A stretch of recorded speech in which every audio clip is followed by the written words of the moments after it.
Last week I did a video about are you ready to buy your last speaker? Got a great response. And in the comments, I do read the comments. I don't have time to respond to all of them, but somebody, a guy named Keith, suggested I do one about the one that got away.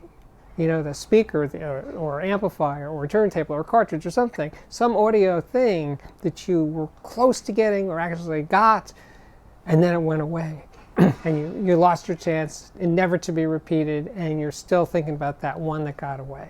And as I started to do this video, my wife suggested my Snell A's. Now, I had the Snell A's for eight years, so I had them and I enjoyed them, but silly me, I sold them so that I could get Beveridge speakers, these cylindrical electrostatic speakers, and I actually posted a video that I'll link to below that it was the biggest mistake I ever made about buying those Beveridge speakers. So those didn't get away. I got those, and it was a huge mistake. But anyway, the Snells got away after 7 years, and my wife still hasn't gotten over it. That was a really, really, really long time ago. But I want to hear about the ones that got away from you. You know, the ones that, you know, you were at a store, you had a friend that was going to sell them. There was some kind of thing that they were within grasp. You almost had them. And you said, I don't have the money, or they're not going to fit, or they're too ugly, they're whatever. You let it go, the moment passed, and then they were gone, and never again did you ever get close to getting those things. I want to hear about those stories, because I think they're really, really interesting.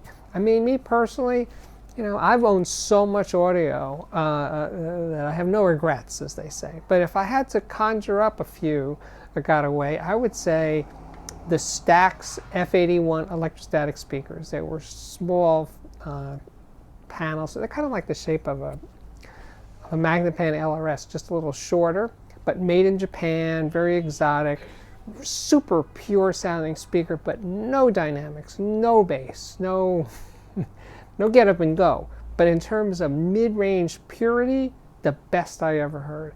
And we were selling them at the store that I worked at, Sound by Singer.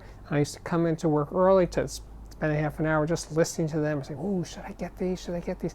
They do. But then I said, no, but they don't do all the other things that I want a speaker to do. So wisely, I decided not to buy those speakers. But I was close, but never pulled the trigger. And I'm really glad I didn't pull the trigger.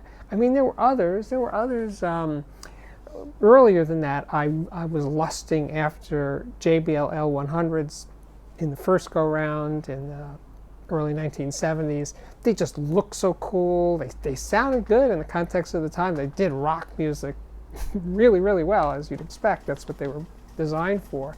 But they had the look, they had everything going for them, except they were way too expensive for me to buy at that point. So by the time I could afford them, I didn't want them anymore. And around that time, I also wanted, which would have made sense, I guess, phase linear, the first generation phase linear 700, or was it the phase linear 400? No, I think it was the phase linear 700 power amp, like the most powerful consumer amplifier of the time. And it looked cool, and it had all those right things. It was super powerful, it could play really loud, but it was expensive enough and out of reach enough, I just never got around to it. And again, by the time I could, I didn't want it anymore.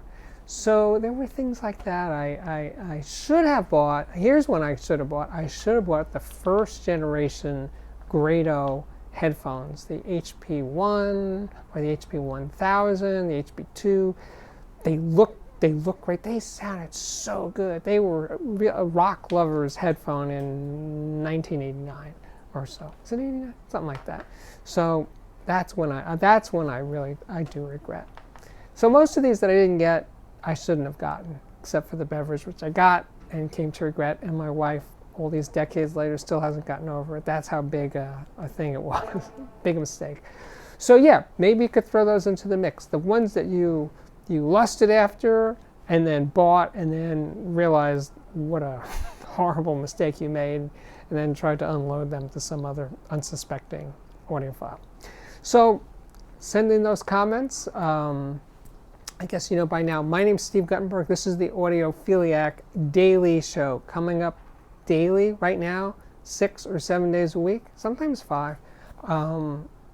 If you dig it, please subscribe. Hit that subscribe button right down there. You can share them with your audiophile pals, or just share them with everybody on Twitter or Facebook or wherever you do your social media stuff. And what else? Oh, you can follow me on Twitter, speaking of that, at AudiophiliacMan. And check out the Patreon at patreon.com/audiophiliac. Thank you so much for watching.